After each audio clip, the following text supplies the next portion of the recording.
Hi, my name's Dr. Catherine Hughes from Crime Psych. I'm a criminal psychologist, and this video is a psychological analysis of Greg Anderson, who killed his 11-year-old son, Luke Batty. I can't remember the name of the person, or I couldn't find the name of the person who suggested this for analysis, but thank you, it was very much appreciated. I've done a number of psychological analysis videos previously where I've drawn on research findings to give an informed opinion of what an offender's behaviour can reveal about their psychology. I am primarily a research psychologist in the area of investigative psychology, which was founded by Professor David Cantor. I draw on the knowledge that was taught to me by Professor Cantor, which includes aspects of psychology, criminology and sociology to form my opinions. In all of my videos, I try to focus more on the psychology of the behaviour rather than the crime details. However, it is sometimes necessary to include some details. This video contains some details of mental illness, violent behaviour, murder and domestic abuse. I'm going to give you a brief overview of the case and the offender. Then I'll talk about the upbringing and childhood of the offender, as I've found that this can sometimes offer valuable insights. Then I'll discuss the behaviours during the crime that reveal psychological aspects of the offender, as well as any psychiatric or mental illnesses. If you do want to learn more about the psychology of crime and criminal behaviour, there are a range of courses available online via my website. The link's in the description below. Some are free, some are paid with a money-back guarantee. On the 12th of February 2014, Greg Anderson murdered his 11-year-old son, Luke Batty, at a cricket practice in Melbourne. On the day that Luke was killed, Anderson cleared out his room in the boarding house that he'd been staying in as if he was moving out. He took a knife from the kitchen. He also emptied his bank account and went to the cricket ground to watch Luke practice. It was Luke who'd asked to spend a few more minutes with his father after cricket training had finished. He kept Luke in the nets area and continued to help him practice as the other children and the parents were leaving. Miss Batty, Luke's mum, had agreed to that. After all, it was a public place in suburban Melbourne with other kids and their parents around. The pair hung out in the nets with Anderson, sending a few balls down to his son. Anderson hit Luke over the head with a cricket bat and then attacked him with a knife. 4 police officers arrived soon after. He didn't make any attempt to leave the scene after the attack, and he continued to advance on the police as the risk of being shot escalated. He came towards a police officer who had no other choice but to shoot him in the chest. Because of the circumstances preceding and prior to his death, an inquest took place. There wasn't too much information online about what Anderson was like during his childhood. His parents were said to be distraught by their son's actions. And even Rosie Batty, Luke's mum, said that he'd loved Luke very much and that she never thought that he'd kill him. There is, however, much more information on what Greg Anderson was like as a young adult and throughout his life. One particular article in the Herald Sun begins with, "Greg Anderson wasn't always a monster." But then it goes on to tell the reader that he's always had difficulty controlling his anger, his jealousy and his rage. It goes on to say that when he was younger, friends and family remember a funny, charming and attractive man who made people laugh and was popular with the ladies. In his early 20s, he landed a job in sales, he played football and he drank with his friends at the weekend. That same article says that he's always had a short temper.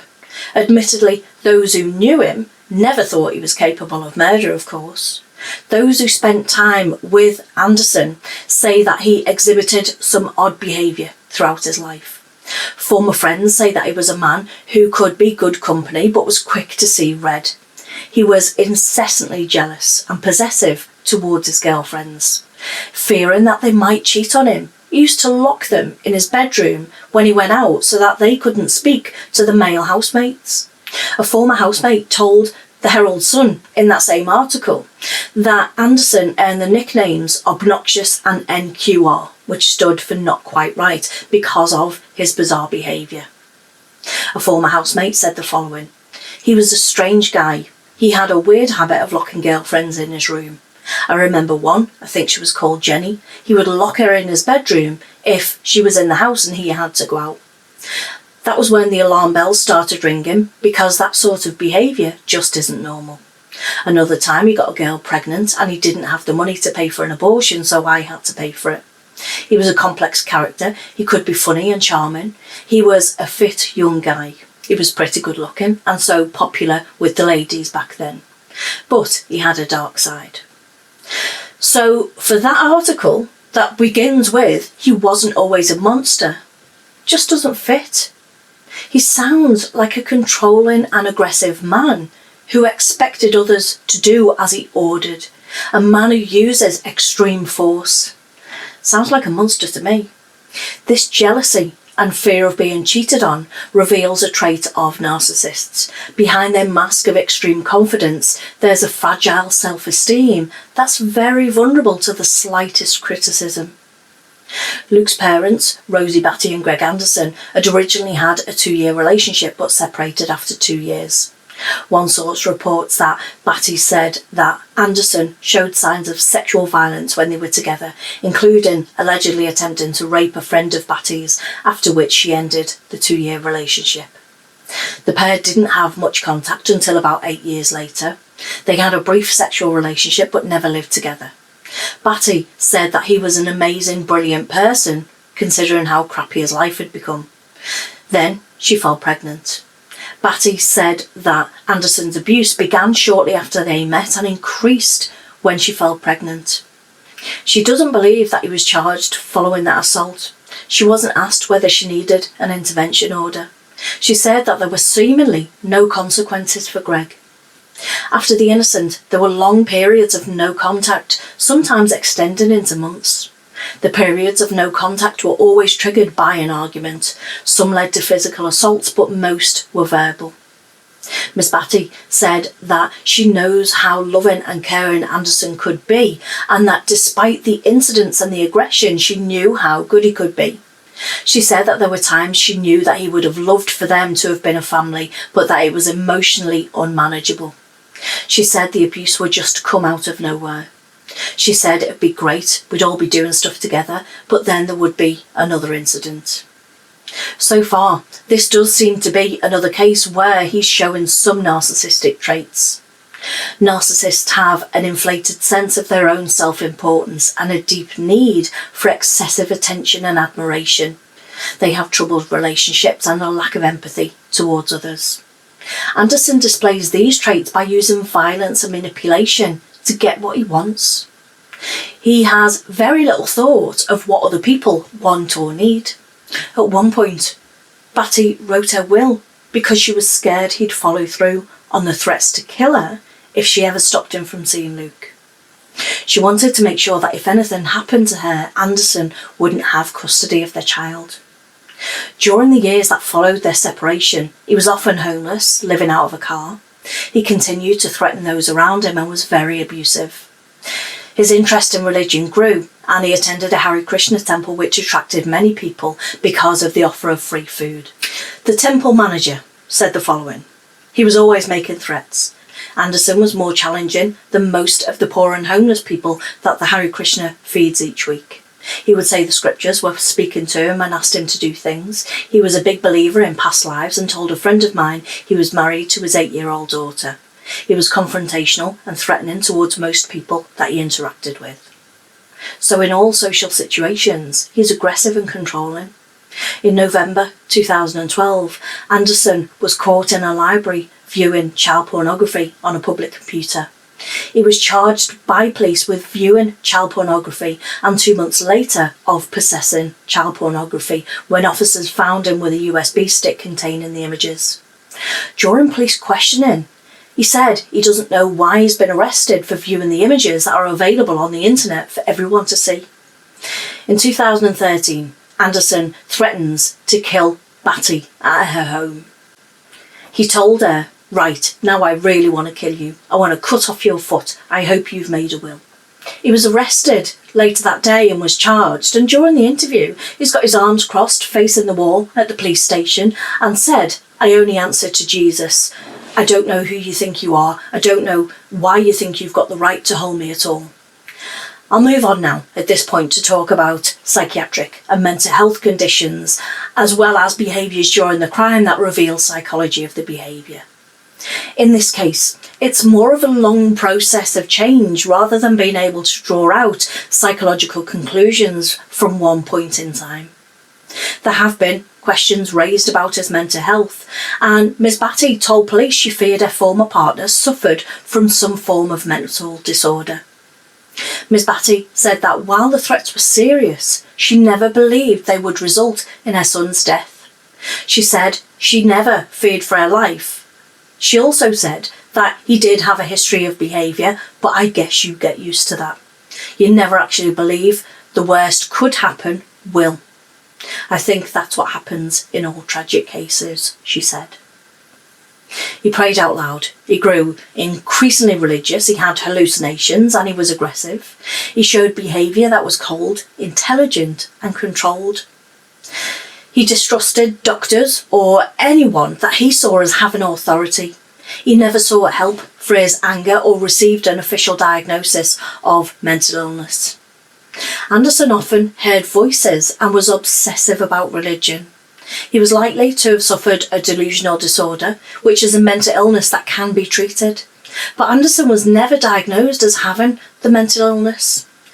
Professor Paul Mullen, who put together a psychiatric autopsy for the court, told the inquest about the complicated yet untreated mental illnesses that Anderson was likely suffering from. He said it's a rare form of psychosis in which people can be grossly deluded but present in many situations as normal individuals. They can pull themselves together and present themselves as sociable or friendly and approachable. Whilst this may be true, those who knew Anderson wouldn't describe him as sociable.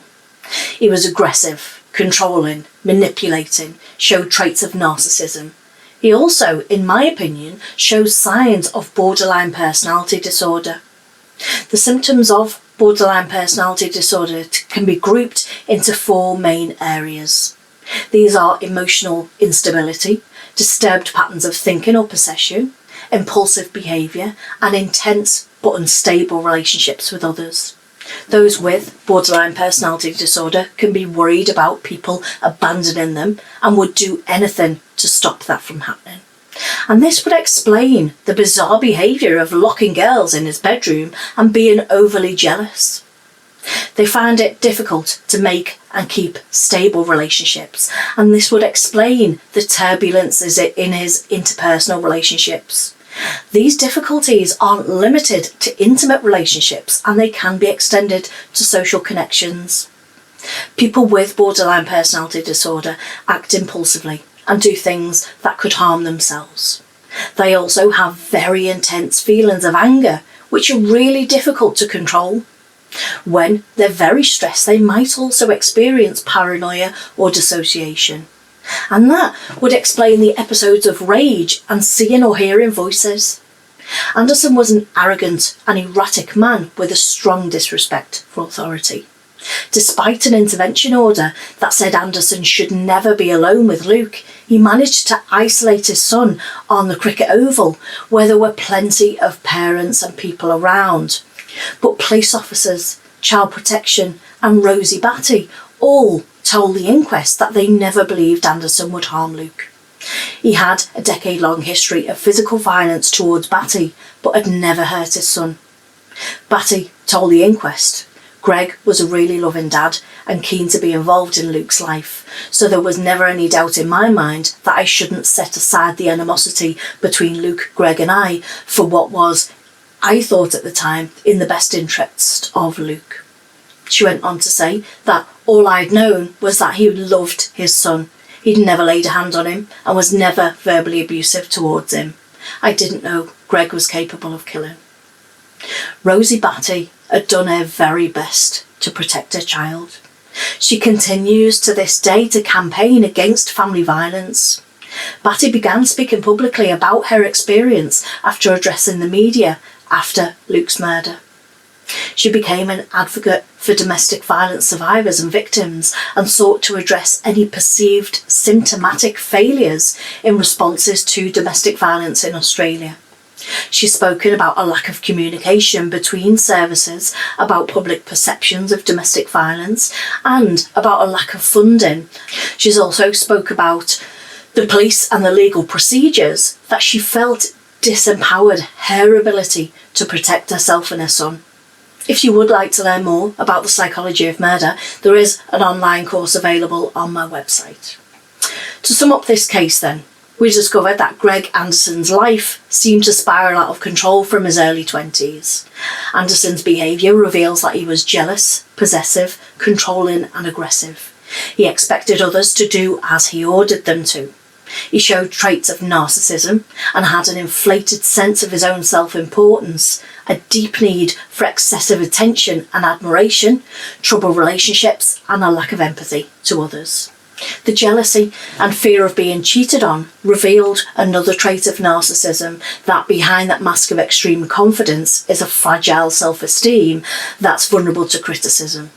He had hallucinations and was aggressive. He was likely to have suffered a delusional disorder and heard voices and was obsessed about religion. The court psychiatrist had said that he was likely to have had a rare form of psychosis in which people can be grossly deluded but present as normal in many situations. As I said, it is my personal opinion that he displayed traits of borderline personality disorder. He worried about people abandoning him and he'd do anything to stop that from happening. He found it difficult to make and keep stable relationships. He acted impulsively and did things that could harm himself. He also had very intense feelings of anger, which are really difficult to control. In my opinion, it's most likely that he experienced a sudden and uncontrollable fit of rage on the day that he killed his son. Thank you for watching this video. I do hope that you found it interesting and, more importantly, that you've learned something from it. Bye for now.